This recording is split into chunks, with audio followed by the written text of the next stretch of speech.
What should you do if you are over 55 and have nothing saved for retirement? In this video, I will give you my top 12 recommendations. Today, we are talking about what you can do if you are getting a late start. If you are over 50, maybe over 55, or perhaps already in your 60s, and you have little to nothing saved for retirement, I'm going to give you 12 specific things you can do, or at least consider. Number 1. Know that you are not alone and that it is never too late. Many people approaching retirement age find themselves in this situation, wondering where the time went. So don't be too hard on yourself. At the beginning of your career, you were young and just trying to get by and make ends meet. Maybe you started a family and bought your first house. You raised kids and perhaps even helped them with college. Now you find yourself in your 50s or 60s, wondering where the time went, and you have little or nothing saved for retirement. Of course, starting early is better than starting late, but you can still make up for lost ground.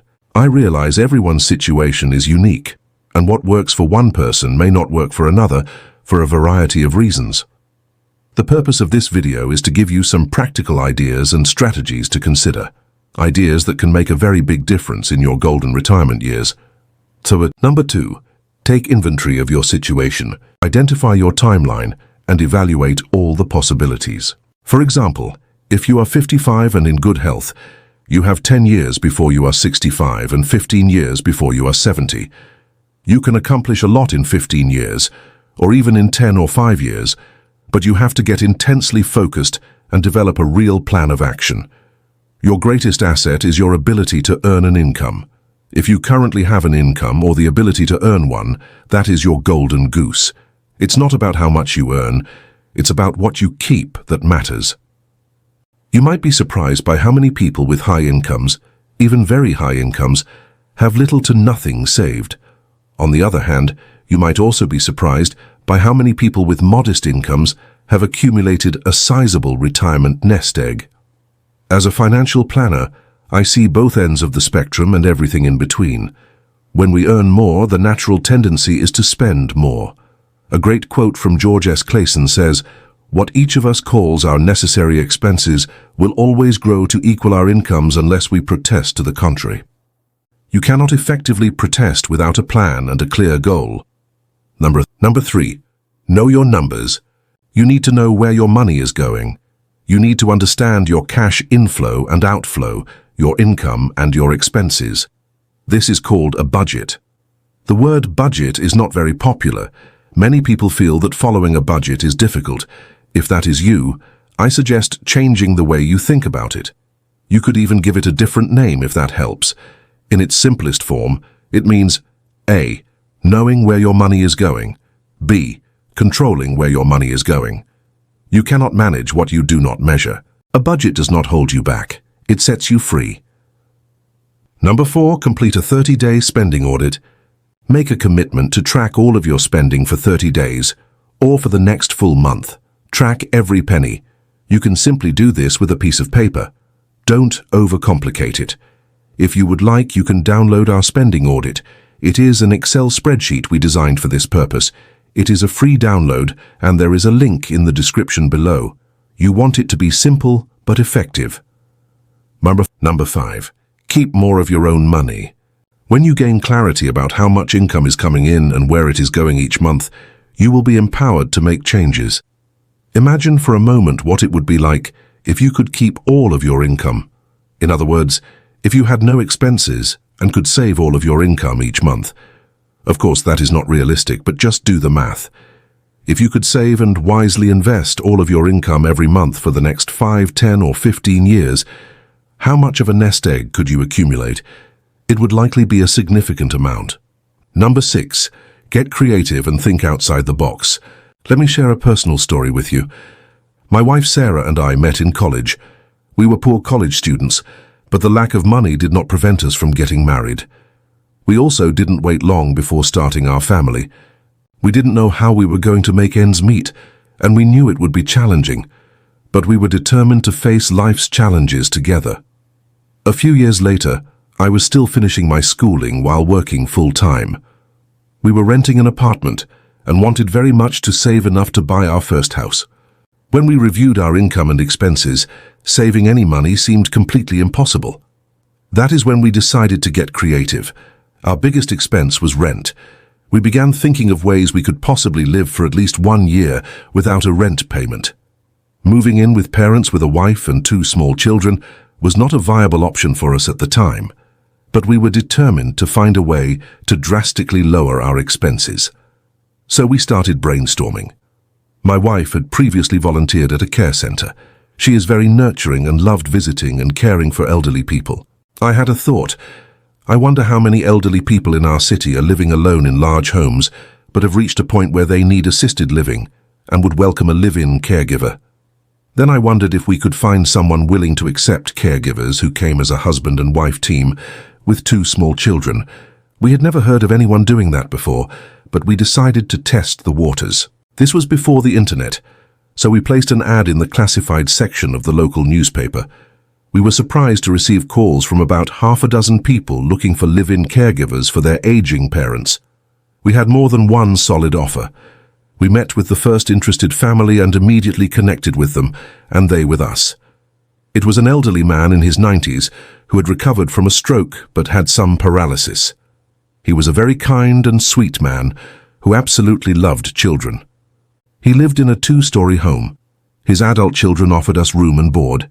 We had the entire basement to ourselves, including all utilities. My wife handled the grocery shopping, prepared his meals, and provided care.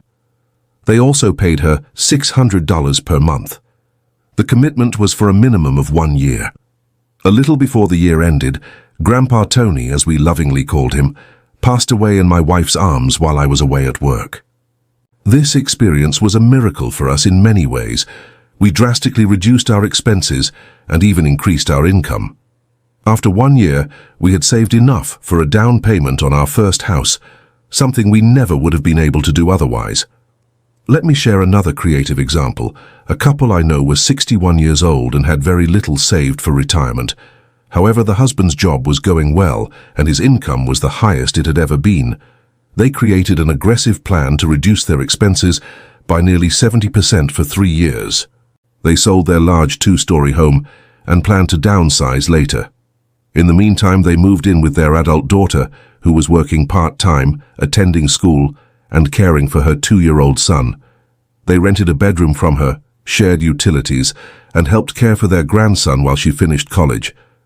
Their plan helped their daughter tremendously by eliminating childcare costs. At the same time, they were able to save 70% of their income for 3 years. It was a big win-win. After 3 years, they moved into a comfortable 1-level condo with very low maintenance costs. Number 7. Work longer. For decades, age 65 has been the assumed retirement age. In the past, this was the full retirement age for Social Security, and it is also when Medicare begins. However, this idea is becoming outdated. People are living significantly longer today, and 70 may be the new 65. The odds that you or your spouse could live into your 90s, or even beyond, are higher than many people realize. You should plan to live to 100, because many of you will. I know many people in their 70s who are still working, some because they need the income and others because they enjoy it. It is not uncommon for someone to retire, become bored and return to work, even if only part-time. If you are tired of your current job, perhaps you could retire from that one and find something completely different, something you enjoy more. You might even start a side hustle or small business. There are many opportunities out there.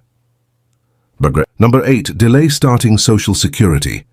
If you work longer, you can delay taking Social Security benefits.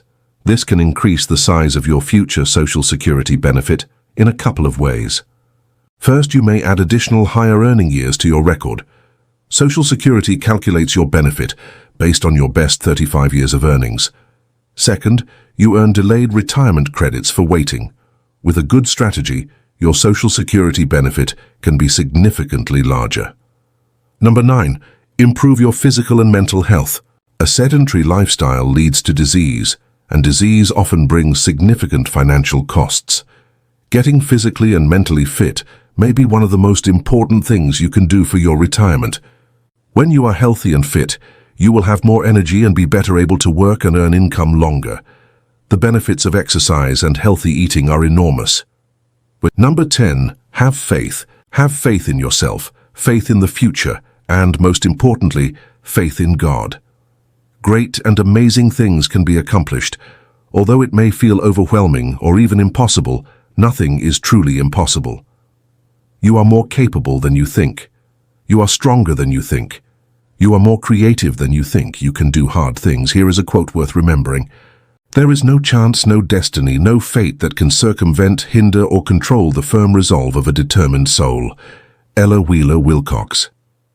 Memorize that quote and recite it every day. Put it on your fridge or bathroom mirror so you see it daily. Number 11, never stop learning. Be informed. Read good books. The Richest Man in Babylon. Think and Grow Rich.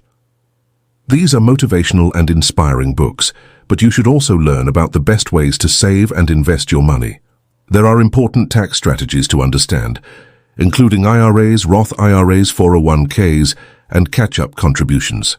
You should also consider saving in non-retirement investment accounts. Number 12. Don't overlook a HECM strategy. A home equity conversion mortgage, HECM, is a type of reverse mortgage. Laws have changed, and newer reverse mortgage options offer more flexibility. If you have about 50% equity in your home and are at least 62 years old, you may be able to eliminate your mortgage payment. Imagine how that would feel. No more mortgage payments. You may also be able to establish a tax-free income stream to supplement your retirement income. So there you have my top 12 recommendations if you are over 55 and have nothing saved for retirement. If you found any part of this helpful, I would love to know. Please leave a comment and tell me what stood out to you. And I look forward to seeing you in the next video. Thank you for watching and take a good care of yourself.